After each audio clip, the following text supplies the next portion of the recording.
ஆயால் இன்றைக்கி வந்து பார்த்தோம்னா 5th பிப்ரவரியோட கரண்ட் அஃபேர்ஸ் வந்து பார்க்க போகிறோம். ஸோ நம்ம ஃபஸ்ட் நியூஸ் பார்க்கலாம். என் கனவு என் எதிர்காலம்.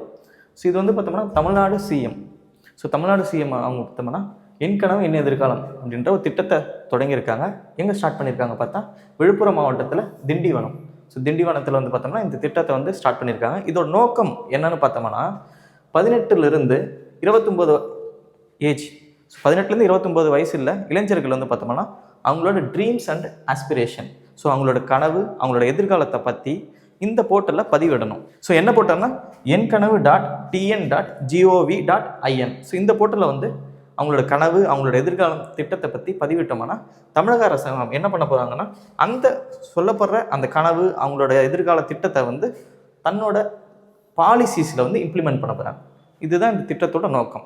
ஸோ இந்த திட்டம் என்ன சொல்ல வராங்கன்னா இங்கே இருக்கிற இளைஞர்கள் 18 to 29 வயசு உள்ள இளைஞர்கள் தன்னோட ட்ரீம் அவங்களோட ஆசை என்ன அவங்களோட எதிர்காலம் என்ன அதை பற்றி கவர்மெண்ட்டுக்கு சொல்ல போகிறாங்க. கவர்மெண்ட் அதை தன்னோட பாலிசியில் இம்ப்ளிமெண்ட் பண்ண போகிறாங்க. ஸோ எந்த துறை எந்த மினிஸ்ட்ரி வந்து பார்த்தோம்னா இதை இம்ப்ளிமெண்ட் பண்ண போகுதுன்னா youth welfare and sports development ministry. So இளைஞர் நலன் மற்றும் விளையாட்டு மேம்பாட்டுத்துறை டிபார்ட்மெண்ட் இதை வந்து இம்ப்ளிமெண்ட் பண்ண போகிறாங்க. ஸோ இதுதான் அந்த திட்டம். ஸோ அந்த திட்டத்தோட பிக்சர்ஸ் பார்த்துங்க. இந்த பிக்சர்ஸ்லேயே வந்து பார்த்தோம்னா உங்களுக்கு எல்லாமே டீட்டெயில்ஸ் வந்து இதில் கொடுத்துருப்பாங்க. அடுத்து நம்ம பார்க்க போகிறது வந்து செகண்ட் ஸ்கீம் பார்க்க போகிறோம். ஸோ மோஸ்ட்லி ஒரு திட்டத்தில் வந்து பார்த்தோம்னா எங்கே தொடங்குறாங்க அதோட நோக்கம் அதை இம்ப்ளிமெண்ட் பண்ணக்கூடிய மினிஸ்ட்ரி இது மூணுத்தையும் நம்ம படிக்கணும். இதுலேருந்து தான் பெரும்பான்மையாக கொஷின்ஸ் வந்து கேட்பாங்க. நம்ம செகண்ட் நியூஸ் பார்க்கலாம். Blast India 2026. So blast India 2026 வந்து பார்த்தோம்னா ஒரு எக்ஸிபிஷன். ஸோ உலகத்திலே மிகப்பெரிய ஒரு பிளாஸ்டிக் எக்ஸிபிஷனை வந்து பார்த்தோம்னா நியூ டெல்லியில் பாரத் மண்டபம் அங்கே வந்து நடத்துகிறாங்க. ஓகே, இதில் என்ன தெரிஞ்சுக்கணுன்னா ஒரு இந்த மாதிரி எக்ஸிபிஷன் உலகத்திலே மிகப்பெரிய ஒரு நடந்ததுன்னா அது எங்கே நடக்குது அதோட தீம் என்ன. ஸோ இது ரெண்டு தான் தெரிஞ்சு வச்சுக்கிறோம். ஸோ தீம் பார்த்தோம்னா பாரத் நெக்ஸ்ட். ஸோ இந்த பிக்சர்ஸ்லேயே வந்து பார்த்தோம்னா உங்களுக்கு எல்லாமே கொடுத்துருக்கோம். ஸோ பிளாஸ்ட் இந்தியா 2026 நடக்குது. அதோட தீம் வந்து பார்த்தோம்னா பாரத் நெக்ஸ்ட். ஸோ எங்கே நடக்குதுன்னா டெல்லி. எப்போ நடக்குதுன்னா February 5 to 10. இதில் வந்து பார்த்தோம்னா உலகத்தில் இருக்கக்கூடிய 600க்கும் மேற்பட்ட பிளாஸ்டிக் மேனுஃபேக்சர்ஸ் பிளாஸ்டிக் உருவாக்கக்கூடிய பெரிய பெரிய மேனுஃபேக்சர்ஸில் வந்து அவங்களோட டெக்னாலஜி அவங்க எப்படி வந்து இந்த பிளாஸ்டிக்கை பயன்படுத்துகிறாங்க எப்படி வந்து யூஸ் பண்ணுறாங்க எப்படி வந்து அதோட வேஸ்ட்லாம் கலெக்ட் பண்ணுறாங்கன்றதை இந்த எக்ஸிபிஷனில் சொல்கிறாங்க. அடுத்து நம்ம பார்க்க போகிறது பாரத் டாக்ஸி.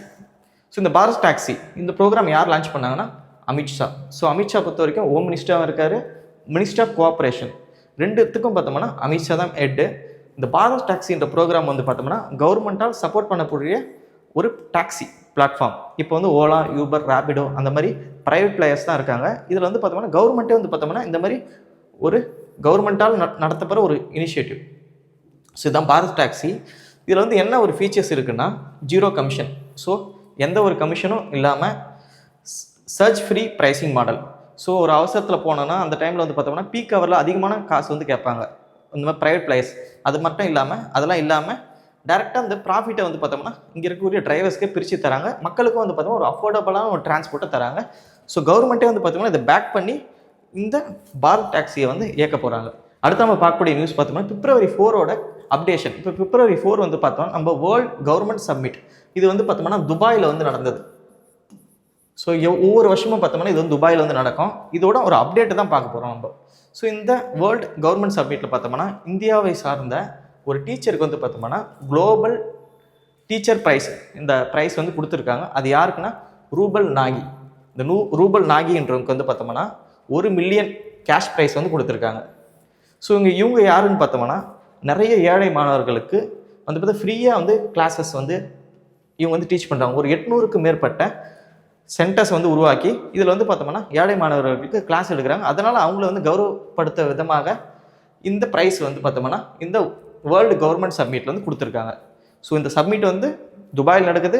இதோட தீம் வந்து பார்த்தோம்னா ஷேப்பிங் ஃபியூச்சர் கவர்மெண்ட் இதுதான் தீமு. இதில் இந்தியாவை சார்ந்த ரூபல் நாகிக்கு குளோபல் டீச்சர் ப்ரைஸ் 2026 அவார்டு வந்து கொடுத்துருக்காங்க. ஸோ இதுதான் இந்த நியூஸ். இந்த நான் கடைசியாக சொன்ன விஷயத்தை மட்டும் நீங்கள் தெரிஞ்சுக்கினா போதும். எக்ஸாம்பிள் இதுதான் கேட்கக்கூடிய பாசிபிள் இருக்குது. நம்ம அடுத்த நியூஸ் போகலாம். அடுத்த நியூஸும் பார்த்தோம்னா நம்ம ஆல்ரெடி பார்த்த நியூஸோட ஒரு அப்டேட் தான் கலந்துருக்கு. ஸோ ஆல்ரெடி நம்ம பார்த்தோம் ஏஷியன் ரைஃபிள் பிஸ்டல் சாம்பியன்ஷிப் வந்து டெல்லியில் நடக்குதுன்னு 2027 இந்தியா தான் நடத்த போகிறாங்கன்னு சொன்னோம். இதில் வந்து பார்த்தோம்னா ஒரு அப்டேட் வந்திருக்கு. அது என்ன அப்டேட்னா இஷா சிங். ஸோ இஷா சிங் வந்து பார்த்தோம்னா கோல்டு மெடல் வந்து வாங்கியிருக்காங்க. ஓகேங்களா, இந்த இஷா சிங் வந்து பார்த்தா கோல்டு மெடல் வாங்கியிருக்காங்க. இந்த ஏஷியன் சாம்பியன்ஷிப்பில் எந்த கேட்டகரியில் வாங்கியிருக்காங்கன்னு பார்த்தோம்னா 10mm ஏர் பிஸ்டல், அந்த டோர்னமெண்ட்டில் நடக்கக்கூடிய அந்த 10mm கன்னை யூஸ் பண்ணுறதுல வந்து பார்த்தோம்னா கோல்டு மெடல் வாங்கியிருக்காங்க இஷா சிங். இது நடக்கக்கூடிய இடம் வந்து பார்த்தோம்னா டெல்லி. அடுத்த 2027 இந்தியாவை தான் நடத்த போகிறாங்க. ஸோ இவங்க தான் அந்த இஷா சிங். இவங்க ஆல்ரெடி பார்த்தோம்னா 2024 ஒலிம்பிக்கில் வந்து பங்கு பெற்றவங்க. ஸோ அடுத்த நியூஸ் நம்ம பார்க்க போகிறது WPL உமன்ஸ் ப்ரீமியர் லீக் வந்து முடிஞ்சிருக்கு. ஸோ ஸ்போர்ட்ஸை பொறுத்த வரைக்கும் கிரிக்கெட் அண்ட் டென்னிஸ் இது ரெண்டுமே ரொம்ப முக்கியம். நேற்று வந்து பார்த்தோம்னா நம்ம டென்னிஸை பற்றி முழுசாக பார்த்தோம். இன்றைக்கி வந்து பார்த்தோம்னா உமன்ஸ் ப்ரீமியர் லீக் அது முடிஞ்ச தொட்டு அதில் என்னென்னலாம் நம்ம எக்ஸாமில் கேட்கக்கூடிய ஒரு பாசிபிளாக இருக்கும்ன்றதை பார்ப்போம். ஸோ முதல் விஷயம் பார்த்தோம்னா இது வந்து 4வது எடிஷன். ஸோ 4வது முறை வந்து இந்த கப்பு வந்து நடந்திருக்கு. இதில் வின்னர்னு பார்த்தோம்னா ராயல் சேலஞ்ச் பெங்களூர். ஸோ இவங்க தான் வந்து வின் பண்ணியிருக்காங்க, ராயல் சேலஞ்ச் பெங்களூர். ரன்னர் பார்த்தோம்னா டெல்லி கேபிட்டல்ஸ் வந்து பார்த்தோம்னா 2வது பிளேஸ் வந்து வாங்கியிருக்காங்க.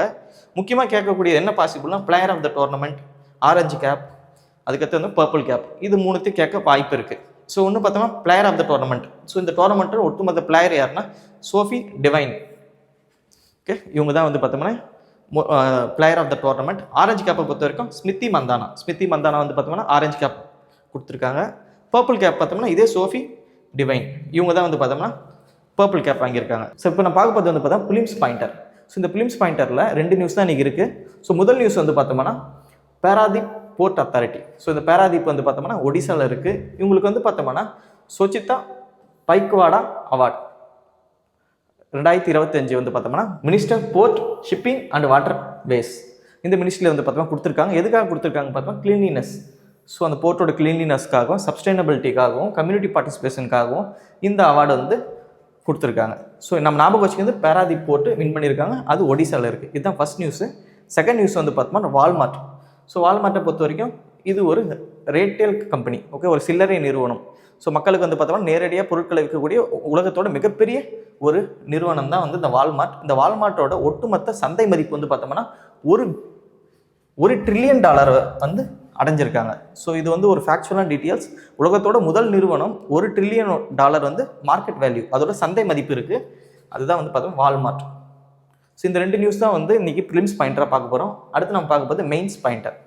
ஸோ மெயின்ஸ் பாயிண்டரில் வந்து பார்த்தோம்னா இன்றைக்கி நம்ம ஸ்கீம்ஸ் பார்க்க போகிறோம். ஸோ எக்ஸாம்ஸில் வந்து பார்த்தோம்னா ஸ்கீம்ஸ் வந்து நம்ம மென்ஷன் பண்ண வேண்டியது ரொம்ப ரொம்ப முக்கியம். ஸோ நம்ம வந்து 3 ஸ்கீம்ஸ் வந்து இந்த செஷனில் பார்க்க போகிறோம். அந்த ஸ்கீம்னா என்ன, அந்த ஸ்கீமோட பர்பஸ் என்னன்றது பார்க்க போகிறோம். ஃபஸ்ட்டு இந்த சிலபஸில் எங்கே இருக்குன்னா welfare programme to vulnerable section. இப்போ வந்து பார்த்தோம்னா இந்தியாவில் வந்து 90% ஒர்க் ஃபோர்ஸ் வந்து பார்த்தா அன்ஆர்கனைஸ் செக்டாரில் இருக்காங்க.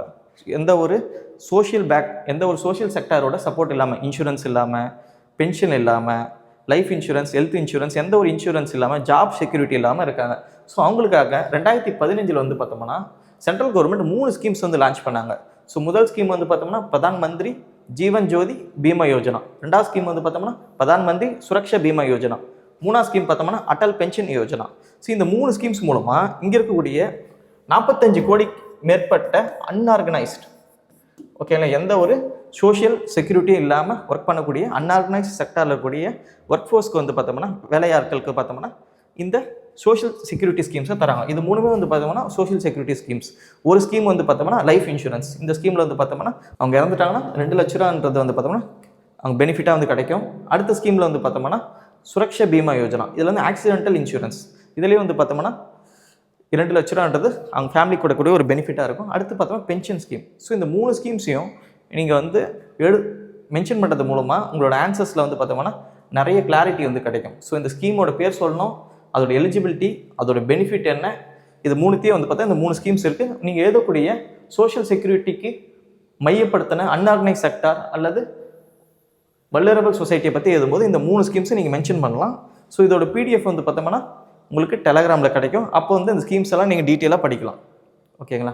அடுத்து நம்ம பார்க்க போகிறது question of the day. So என்ன கொஷின்ன்றதை பார்க்கலாம். ஸோ என்ன கொஷின்னா இப்போ நம்ம பார்த்த ஸ்கீம்ஸ்லேருந்து தான் அந்த questions. So Suraksha Bima Pradhan Mantri Suraksha Bima Yojana. So இந்த ஸ்கீமோட ஏஜ், ஓகேங்களா, வயது வரம்பு என்னது, ஏஜ் லிமிட் என்னன்றதை நீங்கள் கமெண்ட் செக்ஷனில் சொல்லலாம்.